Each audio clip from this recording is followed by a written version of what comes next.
Now let's understand what do you mean by a win-win process. Okay, thinking win-win is the best format to work.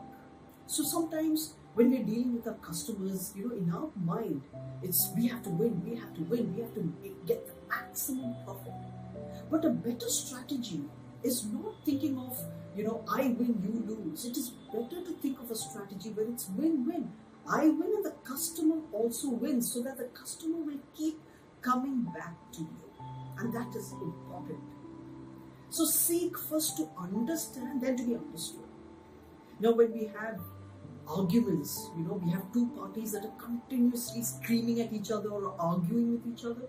But instead of that, seek first to understand. Keep quiet.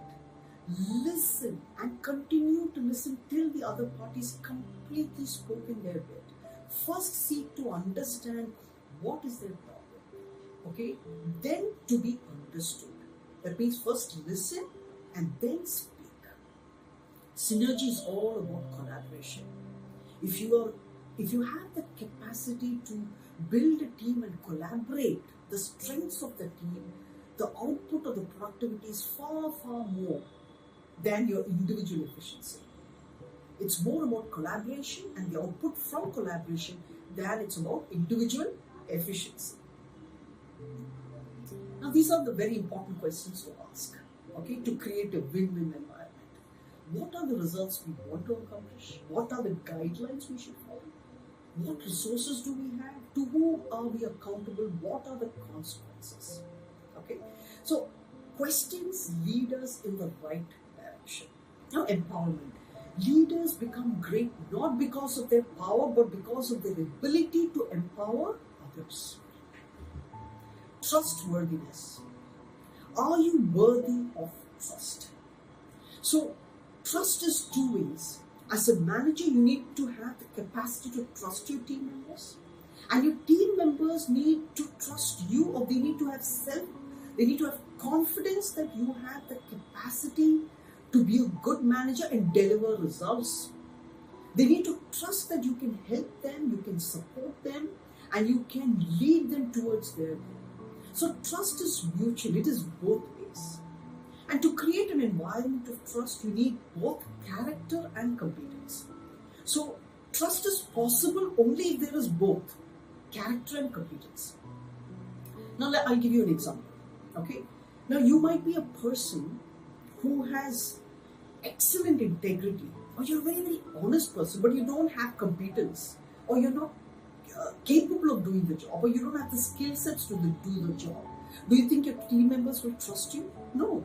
You need both character and competence. Now let me give you an example. As a manager, you're not very honest, or your integrity is low, but you're very, very competent. In this scenario, do you think your team members will trust you? No. That is why I say that for trust to happen, you need both character and competence. So what you need for trust is you need both competence and integrity. That is character. Now, self-directing teams and individuals. So in a high trust environment, okay, the manager is not going to tell the team members what to do, how to do, when to do, why to do. We'll trust the team members to perform, and that is what we want in a high trust environment. And the team members are not expecting the manager to tell them what to do, how to do, when to do, why to do. So once the manager has trained the team members, has given them support, has shown them how to go about it, then the manager should take a step back and let the team members act. Give them the freedom to perform and learn along the way. So it's all about creating an environment of self-directing teams, whereby the manager only follows up on the results. So what does the manager do? Will ask each team member, have you been able to reach your goal? So accountable results, following up on measurable results. And that is what the manager needs to do. Accountability. What is an accountability statement? It's basically a simple statement that very clearly defines what is the expectation of the management.